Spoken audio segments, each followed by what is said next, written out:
Numismatics. Today I'm going to be going over some tips and some steps on how to be more accurate in grading and how to really excel at grading coins. So step one is to choose a series. It doesn't have to be your favorite.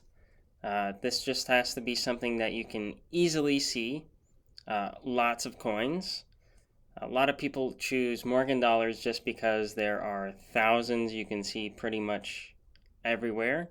Um, they're common in YouTube videos, they're common in eBay listings, whatever. There's so many pictures, it's very easy to uh, really go through as many as you need to become precise. Um, this is true for almost every modern series: Buffalo nickels, Mercury dimes, Walking Liberty half dollars, Franklin half dollars. Just make sure they're common enough that you can go through a lot of them. They're also a lot easier to photograph, especially blast white ones. Try to stay away from color for the first few times you're going through coins, because one, it does affect the grade on a lot of coins, and two, toning in most amateur photographers, you and I just taking a picture to put on eBay, the toning masks some of the contact marks, the luster. It's hard to get a accurate view of the coin. And these are also the easiest coins to grade. And you can build what you learn from these coins up into harder series like Cap Bus Gold and Incuse Indians. Another thing to know about Morgans is there's a lot less factors that go into the grade. So step two is to look through as many photos and videos as you can. Look at Facebook and YouTube or eBay and try to stay away from true views and photos for this step, because they do a great job of looking what the coin looks like in the best light. But in hand, these coins are going to look much different, and under a grading lamp, these are going to look totally different. Some YouTube channels I recommend are The Coin Geek. Ben does an excellent job of proper lighting and going through each coin. So that's a great resource. And eBay and Facebook, just going through coins. Make sure to observe each coin in detail. Make mental notes of everything that give the coin its grades, whether that be contact marks, luster, maybe if it's an 80S Morgan dollar, has really, really nice proof-like fields. It doesn't have the PL designation, but know that it has some great bull luster. And check for coins that look like they shouldn't be in the holder they are. Whether this is overgraded or undergraded, try to get the bottom of it. Are you missing something important, or is this just a coin that should be in a different holder? Step three is to go through the differences between technical grading and market grading. Technical grading is, often referred to as the true grade of the coin, but I think it's, a pretty bad definition. A lot of beginning people trying to grade coins fall into this trap. Technical grading only looks at one aspect of the coin, the contact marks, and it's very deceiving for most series if you just go on contact marks. This is why Morgan dollars are so easy to grade.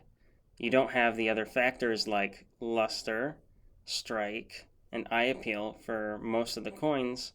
An 80S Morgan has a great strike, has great eye appeal, so you're really only looking for contact marks because the rest of the factors are all the same.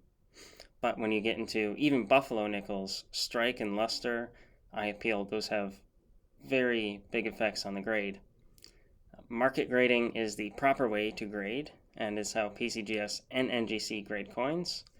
I know a lot of people who have been in the game for a long time that don't like third-party grading dislike this, but the Sheldon scale itself was invented to market grade. The entire purpose of 0 to 70 was to assign a value to a coin based on how well it looked.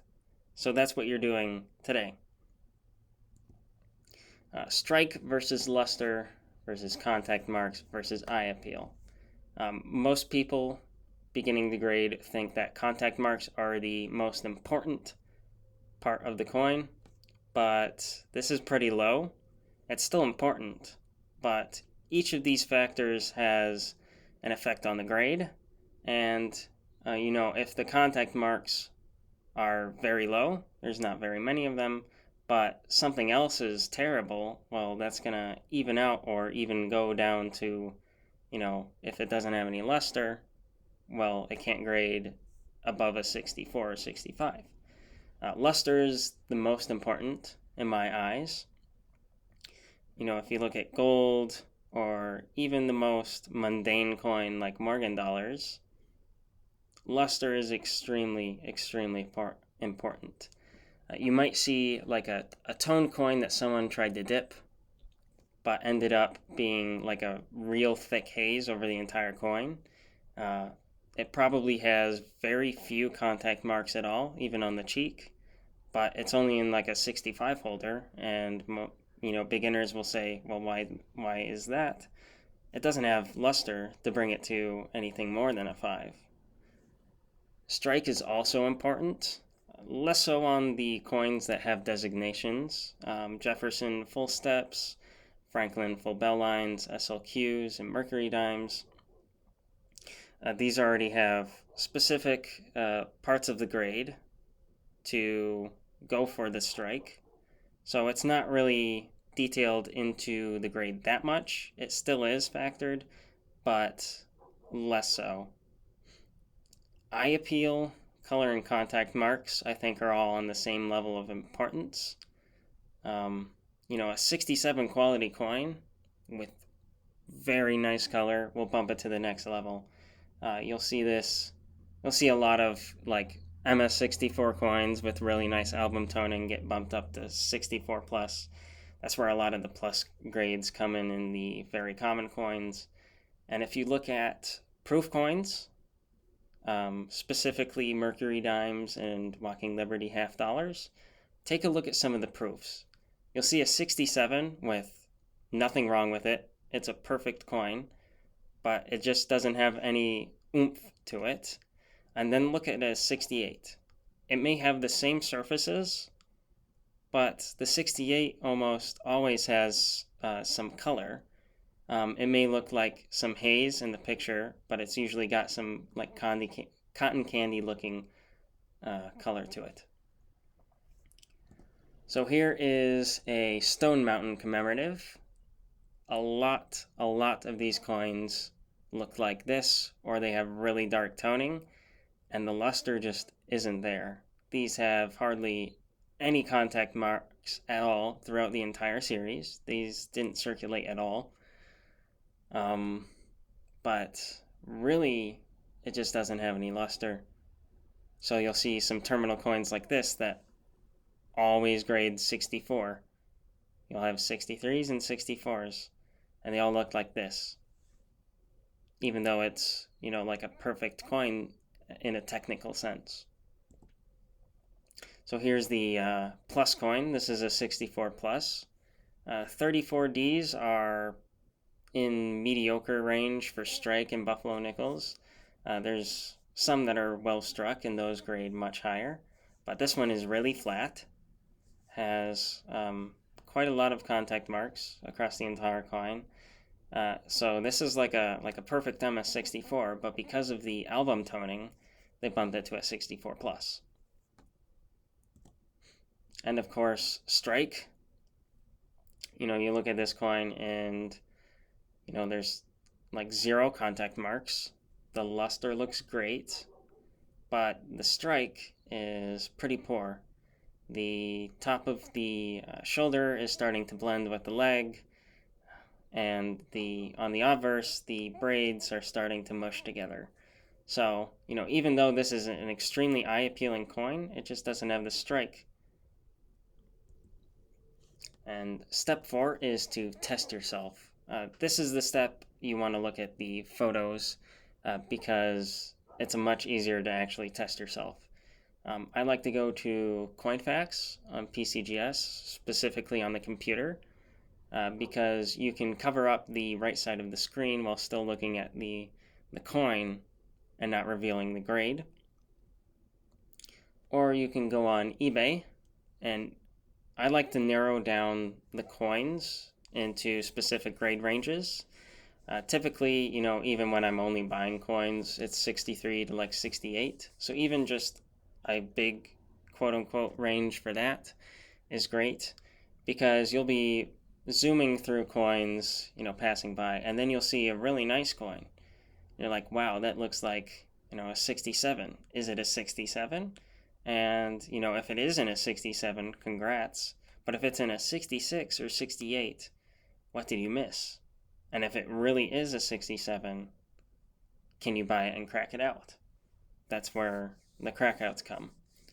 And if you can visit a major show like the World's Fair of Money, perhaps the Fun Show, winter or summer, Long Beach, something like that, where an auction company is letting people view for their major auctions, these are the best in person because you don't have to worry about going up to a dealer's table and asking for a bunch of coins you're not going to buy just to look at them. And these are often some of the most recent graded coins. So this gives you some insight into how they're grading today, not only 35 years back. Some final thoughts. It's extremely important to actually observe the coins. You can't just look over them and gloss over the fact. You have to notice the minute differences in the grades across different years and series. Just because the coin is the same design doesn't mean that the same dates are graded the same. Take a look at 1913 Type 1 Buffalo nickels. The majority of those are very well struck. But if you go into a 38D or like a 24S, you can see some really flat coins, and that does affect the grade. But, if a 24S had the same strike as a 1913 Type 1, that would grade extremely high. So that's where you get some of the differences. Look at as many coins as you can. It's really about repetition and going over what you got wrong.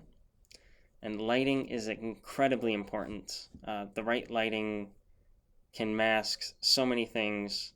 Bathroom lights or lights at shows where there's a lot of really bright lights, those make coins look incredible. Those are great viewing lights for your own collection, but they hide a lot of defects on the coins, whether that be contact marks and maybe some light hairlines. You want to stay with the halogens or incandescents. Halogen lights are often too harsh. PCGS and NGC use incandescents, but they are great for high-end coins. Loupe, a lot of the professionals say don't use a loupe. I like to use the loupe and halogen lights specifically because they're too harsh. I want to see every single thing wrong with the coin. But, starting off, I was usually grading coins, like an exact 1 grade difference. I was still getting like 70%, 80% of the coins right, but there's still a lot of coins I was getting wrong because I was grading too harsh.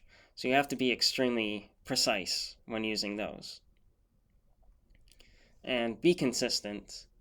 It's a lot easier to get better and learn if you're consistent. If you're grading basically the same coin, 3 different grades across 2 weeks, how are you getting a hold of grading? How are you supposed to learn? So, if you enjoyed this video, please like, comment, and subscribe. That helps a lot. Comment what was most helpful that would really help in future videos as well. So thanks for watching.